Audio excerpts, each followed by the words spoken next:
तो क्या लिखा, भाव बिना बाजार में, भाव बिना बाजार में वस्तु मिले न मूल। अब बाजार जाते हो, 10 बार पूछते हो, कोई भी चीज लेने जाओ, कोई भी वस्तु लेने जाओ, 10 बार पूछते हो ये क्या भाव है, ये आलू क्या भाव है, ये सब्जी क्या भाव है। हर वस्तु का भाव है। तो लिखने वालों ने क्या लिखा, भाव बिना बाजार में वस्तु मिले ना मोल। बिना भाव के संसार की वस्तु भी नहीं मिलती और उसका मोल भी नहीं मिलता। भाव बिना बाजार में वस्तु मिले ना मोल, तो भाव बिना भगवान मिले, भाव हो सुतोल। बिना भाव के भगवान मिल जाएगा, ये भी भाव से मिलता है। इसलिए बचपन जो है ये खाली पात्र है, बचपन को खाली पात्र कहा। जवानी सोने का पात्र है, स्वर्णिम अवसर है।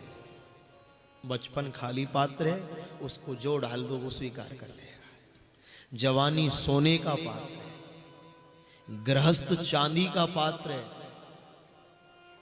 और वानप्रस्थ तांबे का पात्र है, और सन्यास तुमड़े का पात्र है। ये सबकी पात्रता देखी गई। सबको पात्रता से मिलता है ऐसा थोड़ी है सबको बराबर दिया जाएगा, नहीं, पहले पात्रता दी जाएगी। क्यों? शेरनी का दूध सोने के पात्र में टिकता है, शेरनी का दूध सोने के पात्र में टिकता है। सोने के अतिरिक्त कोई संसार का दूसरा पात्र ले जाओ, उसमें शेरनी का दूध जाएगा, उसी समय वो पात्र को फाड़ देता है, छलनी छलनी कर देता है।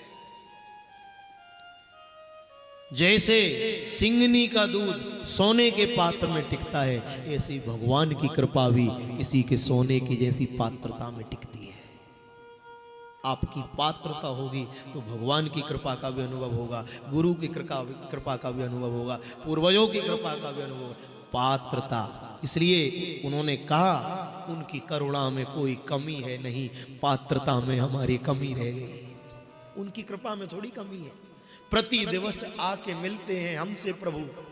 भगवान सूर्य हमारे उठने से पहले हमसे मिलने आ जाते हैं, प्रत्यक्ष देव है हमारे,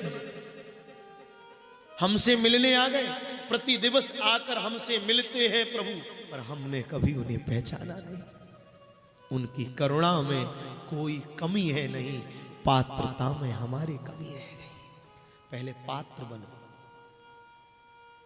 रुक्मणी ने अपने पिता से तब तक नहीं कहा कि मैं द्वारिकाधीश से वरण करूंगी, जब तक वो पात्र नहीं बनी, क्योंकि उसको पता है मैं जिस दिन पात्र बन जाऊंगी फिर मुझे द्वारिकाधीश क्या नहीं जाना, द्वारिकाधीश मुझे लेने आएंगे, पर मुझे पहले पात्र बनना है। सुखदेव जी तब तक नहीं आए राजा परीक्षित को कथा सुनाने जब तक पात्र नहीं बना। इसलिए पहले पात्र बनो, योग्य बनो, जीवन को तपाओ, और जब तपाकर पात्र बन जाओगे हर क्षण आपको भगवान की कृपा का अनुभव होगा। कोई ऐसा क्षण नहीं होगा जहां आपको भगवत कृपा का अनुभव। क्यों? राजा परीक्षित से सुखदेव जी पूछ रहे हैं, परीक्षित आज 7 दिन पूरे हो रहे हैं, तुझे तक्षक से डर लग रहा है, बस कुछ देर बाद तक्षक के काटने से तेरे प्राण निकल जाएंगे। हाथ जोड़कर कहा, गुरुदेव डर उस समय लग रहा था जब तक आपके जैसा सदगुरु नहीं मिला था, अब मुझे भय नहीं है मृत्यु का। क्यों? क्योंकि मैंने अपने जीवन की सौंपी तुझको डोर, अब आगे मर्जी आपकी, गुरुवर ले चलो जिसोर।